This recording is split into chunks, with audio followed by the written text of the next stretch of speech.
Hello, friends, and welcome into Fantasy Pros, the fantasy football podcast. I'm Chris Welsh. That is Pat Fitzmaurice, Jacob Gibbs here. We are talking quarterbacks and tight end rankings. The combo rank show, the combo Taco Bell Pizza Hut, no, the combo quarterback tight end rank show. We're going to be going through your starters and any other relatively important questions as far as what falls outside of it. You guys want more ranks? Because I know you do. Go to fantasypros.com/rankings and you can check out all of the positional rankings throughout the week with almost 200 experts out there ranking every single week. These gentlemen, I am, Joe Pisapia, even Mike Mayer. Mike Mayer, probably the best of all of them. Check out everyone here at Fantasy Pros and around the industry, fantasypros.com/rankings to get set.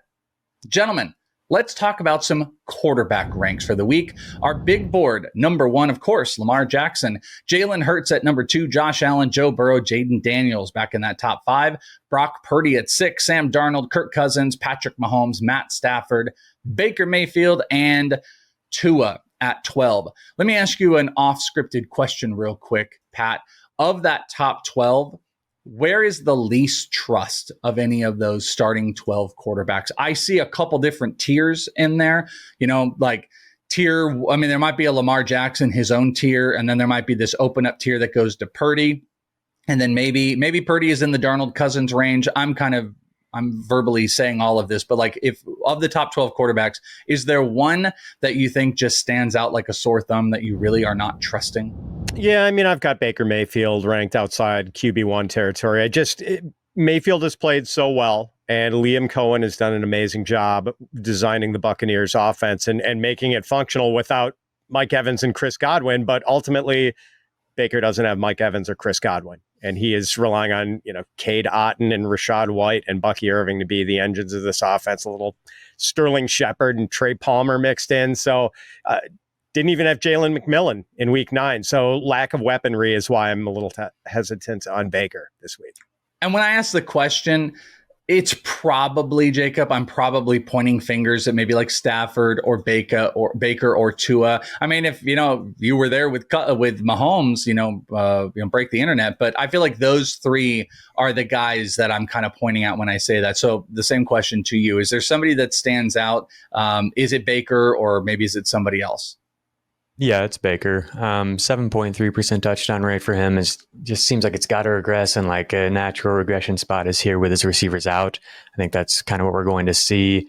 We saw it a bit last week, and we've seen it just reflected in where the Vegas expectations are for this team each week. 22.5 point over under for the Bucs in this game. I think it was at like 19 last week against the Chiefs. They could continue to exceed that. It's a game that could turn into a shootout, second highest implied point total of the week here against San Francisco. But like I brought up on the receiver show, on the running back show with Bucky Irving, we've got the Bucs coming off a short week of rest, the Niners coming off their bye. So I just don't love the spot here.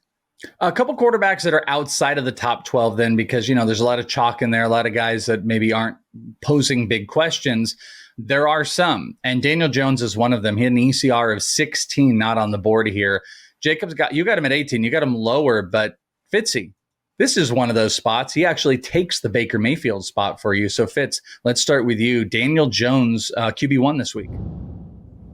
Yeah, so Jones has all of his pass catchers healthy and has a terrific matchup against the Panthers. Carolina has the second worst opponent passer rating in the league. They're giving up 8 yards per pass attempt, and they've allowed 18 touchdown passes, tied for third most in the league. And Jones adds value as a runner. I'm starting him in a couple of super flex leagues, including the Scott Fishbowl this week, and I feel perfectly fine about it. Jacob, your thoughts here on Daniel Jones as he is outside of the ECR range for you. He's still in the flex range for you at 18, but not in single quarterback. What is your take on Daniel Jones? I could be too low on him for sure, because the Giants have maybe the highest implied total they've had all year, 23.5. Vegas really does not give Carolina's defense any respect at all, and I think that makes sense. My hope here is that, and this may truly just be hope because I'm so invested in Tyrone Tracy's success, I think we might see the Giants really lean on the ground game here. I think they know what they've got with Daniel Jones and don't probably want to push it a whole lot and set themselves up for more opportunities to be embarrassed and might just lean on their awesome rookie, which they've done at times this year. And I think they'll be able to do successfully against Carolina. They are heavy favorites, favored by almost a touchdown against the Panthers. The running hasn't been quite as high as I would like for Daniel Jones. So I think it makes sense to have him higher than I do have him. But personally, I don't want any exposure to the potential 10 points that I might get from Daniel Jones. There's a number of guys that I feel a little more confident in. Well, it's Tyrone Tracy is the focus there that's hidden in there, not about Daniel Jones. Justin Herbert is another interesting one. We're going to kind of point back to Fitz, but we'll start with Jacob here. Justin Herbert, QB 17. You guys both have him higher than ECR. But Jacob, let's start with you. You got him at 15, not a ton. If maybe you're deeper league, single quarterback here. Give us your take on Herbert. Yeah, I need to be higher, I think. I saw Fitzy's rank and I was psyched to see it. Justin Herbert's been playing so well this year, and we're finally seeing it turn around. I think luck has not been doing him any favors in terms of like converting touchdowns and stuff like that. But he has been finding the end zone lately, and the Chargers are throwing a lot more. 3 straight weeks, the Chargers have had a positive pass rate over expectation. The PROE for LA over the past 3 weeks would rank 4th over the course of the full season, for some reference as to just how pass heavy they've been. And I don't think that's necessarily random. I think that does time up with their bye week in week 5, and just with how well Herbert's playing, how well Ladd McConkey is playing. So yeah, it's an exciting time to roster Herbert, I think. So what is that rank that got Jacob so excited from Fitz? 8, QB 8 for you, Fitzy, this week on Herbert. Might be as far out over my skis on Justin Herbert as I was with my Jameis Winston ranking last week. So, but we have seen a pretty exciting sea change out of this offense. I mean, for the first 4 games, Justin Herbert was averaging 144.5 passing yards a game. And since the start of October, so going back more than a month, 33 passing attempts per game, 286.8 passing yards per game. I don't want to think that Greg Roman has turned into Don Coryell here as far as a play caller, but Herbert wasn't totally healthy early in the season. Like, he had that plantar fasciitis. So maybe Greg Roman was protecting him a little bit with the play calling, and now feels like the gloves are off and he is ready to unleash Herbert. And I don't totally hate the matchup against the Titans. It's kind of a middling matchup. Like, that pass defense was tougher earlier in the season than it's been lately. So wheels up for Justin Herbert. And offenses have really started passing more against the Titans and avoiding running, I think, specifically because the Titans have been really tough against the run. So pass rate over expectation on defense, the Titans are top 12, meaning teams have passed more against them. And over the past 3 weeks, they're top 5. So I think even if the Chargers are winning, we still might see them pass a little bit more, which is what we saw last week too with the Chargers. The last quarterback that we'll talk about, we gave Fitzy the feature here of the high rank. Well, Jacob, you get the high rank on Drake Maye this week. ECR is 23. Jacob's got him at 14. Fitzy, you got him at 22. Fitz, let's get your quick take on Drake Maye, who's been running around making things happen. You've got him barely on that super flex range. Anything you want to add before we get Jacob's hot take on Drake Maye? I'm just very pro Drake Maye, and I'm excited to see Jacob high on him. And part of it is that the Bears have allowed the fewest fantasy points to quarterbacks. But again, maybe the Bears are collapsing a bit, and that shouldn't be the concern that maybe it was when I did my quarterback rankings. Jacob, 14. You almost want to just push him to 12 just to make the statement sometimes, but you got him at a good range. What say you on Drake Maye? Yeah, the Bears are a tough matchup for sure, but I think Montez Sweat is supposed to be out again, and I do think that matters a lot. Drake Maye, he has been running around for sure. He is 4th in rushing fantasy points scored per quarter in 2024, behind only Jalen Hurts, Justin Fields, and Jaden Daniels, ahead of Lamar Jackson, ahead of Anthony Richards and Kyler Murray. He is 2nd on the year in scramble rate. Only Jaden Daniels has scrambled on a higher percentage of his dropbacks than Drake Maye. Drake Maye is 1st in avoided tackles per rush, 1st in first downs per rush, 1st in yards per rush. So he's been very, very dangerous as a rusher, which was expected. That's what he was in college. He scrambled more in college than Lamar Jackson. He scrambled more than Anthony Richardson. I don't think people realize that. He's been as advertised as a rusher, and I think he's been better as a passer than expected. there have been some scary throws. You know, it's going to happen with a rookie for sure. Even last week, there were some of those, and we saw the interception in the game last week. But overall, I think he's really impressed me as a passer. On throws that have traveled 10 yards past the line of scrimmage, Maye ranks 8th among 39 qualified quarterbacks in catchable ball rate. That's per fantasy points data. Ranks 8th out of 39. Jaden ranks first, Jaden Daniels. And I'm just giving you other rookie quarterbacks for reference here. Caleb Williams is dead last, 39th. Bo Nix is 37th. So a top 10 ranking for Maye is really encouraging. If you look at the rest of the top 10, it's a bunch of really, really good quarterbacks. I think this is a really good stat. He also ranks top 10 in highly accurate target on such throws. So not only catchable balls, but also putting it right on the money. Sometimes we saw that last week with that amazing throw to Demario Douglas on the right sideline. Like, I think he's played really, really well. He looks to me like a near elite fantasy quarterback. That's important to bring that up. But with the rushing, it's pretty exciting. With all that said, again, 16-point implied total for New England this week. So don't get carried away here. But it is exciting for Maye. Some good options at quarterback if you're looking for a little bit deeper. Let's look at the tight end ranks on the big board. Going over to tight ends, George Kittle leads the way at number 1 this week versus Tampa. Travis Kelce, Trey McBride, Cade Otton, and Evan Ingram. That's your top 5. Yes, no Brock Bowers bye week. Kyle Pitts, Dalton Kincaid, Taysom Hill at 8, Mark Andrews at 9, Gesicki at 10, Laporta, and Hockenson. There's a little bit of a change here. Gesicki actually was 8 about 24 hours ago. Has moved down to 10. I think there is so much chalk up there. So many questions that do not need to be asked about tight ends. A lot of Cade Otton ones are out there. He's top 5 this week. Start him. Ingram, start him. Yes, Pitts and Kincaid don't feel as good, but do you really have better options?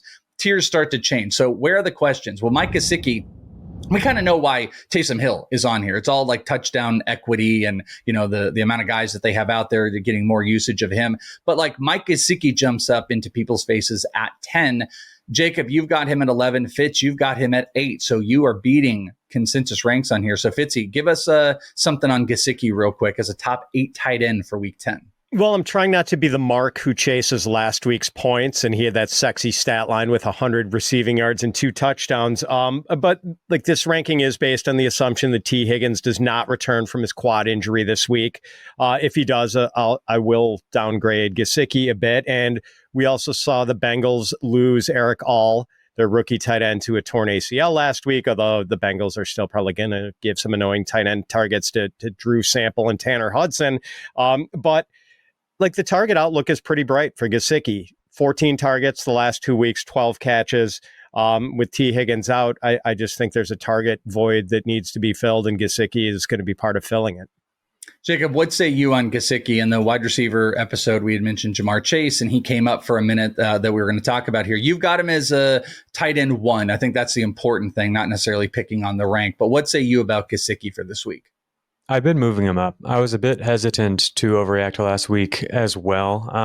He only had a 60% route rate last week. And so I looked at the role after the big game and I was like, nothing's really changed. I don't want to move him up too dramatically. But the more I look into what he's done this year without T. Higgins, he's done it with just a 55% route rate, and he's still been productive. So I don't know if last week's usage really matters that much. And it's possible that the usage will get even better with Eric All out. And even if T. Higgins comes back, it's possible that I think we might see him play more than he has in the past when T. Higgins has been out, because Eric All was playing about half of the snaps by this point in the year, and the Bengals use a lot of 2 and 3 tight end sets. But if T. Higgins is out, here's what we've gotten 4 games without T. Higgins this year. PPR points, 61 for Gesicki, 51 for Jamar Chase. Air yards, 239 for Gesicki, 182 for Chase. What? Receiving yards, 282 for Gesicki, 194 for Chase. It's a 4-game sample size, and it's absolutely nuts. The other thing is, in those 4 games, Gesicki has a 24% first read target rate per fantasy points data. For reference, that would tie Brock Bowers for the 5th highest over the course of the full season at the tight end position, behind only Trey McBride, George Kittle, Travis Kelce, and Evan Ingram. So the usage is really, really good. And that first read target rate is not a per route rate. That is, he has 24% of the team's entire first read targets in those games. And so if his role increases, that number might only increase. And that's an elite first read percentage for a tight end, by the way, too. So Flex Mike Gesicki over Jamar Chase is all I'm hearing right now. Well, an interesting thing, too, for people's minds on the ranks, like Gesicki is ranked over Sam Laporta this week. And I know Laporta hasn't been good, so it's not like this big shocker. But just from a name value perspective, you've got Gesicki over Laporta this week. The other tight end that we're going to just mention is TJ Hockenson on the last one. He is ECR 12. He's just holding on. This is the biggest gap you guys have. Fitz, you've got him at 7, and Jacob's got him at 16. So, Fitzy, why don't you give us the positive on Hockenson real quick? Yeah, I mean, just kind of a training wheels return for TJ Hockenson last week, 3 catches, 27 yards, but he did play 33 snaps. So maybe we see not a bad snap count at all, and maybe we see that climb more this week against a Jaguars defense that has given up the 8th most fantasy points to tight ends. Jacob, your take. You do not seem excited about TJ Hockenson this week as far as the ranks go. Tight ends have been kind of squirrely. Is it the snap percentage that's got you holding back? It's mostly his ranking is just a reflection of my confidence level relative to the other tight ends. I think that it's actually a relatively deep week at tight end. I'm really excited about what we've seen from Carolina Panthers rookie tight end Jatavion Sanders. He's played really, really well over the past month, at over 2 yards per out run over the past month. Jonnu Smith has played well, been really involved in the offense. Hunter Henry has played pretty well lately. So I think you can maybe start him over like Laporta or Jake Ferguson, I guess. But I kind of have a tough time moving him too much higher than where I have him at tight end 16. And it's mostly just because of the role last week. 53% route rate for TJ Hockenson, only 1 first read target. To me, those rates suggest that maybe the Vikings are just kind of intent on like slow rolling his return, which I think they can afford to do because they have had such a good season up to this point. More ranking questions. We got you covered. Start and Sit live stream every Thursday at 3 p.m. Eastern. You guys can get all your Start and Sit questions asked. Plus, we've got the weekend ones as well. Make sure you subscribe to the Fantasy Pros YouTube channel if you're listening on the podcast, youtube.com/fantasypros. Click the notification and you will be notified anytime new videos and our live streams are up. Plus, you can check us out over at fantasypros.com/rankings for any other questions. For Jacob Gibbs and Pat Fitzmaurice, I am Chris Welsh. Thank you guys so much for hanging here with us on the quarterback and tight end rankings. You guys have a fantastic one, and we'll talk to you next time right here on Fantasy Pros.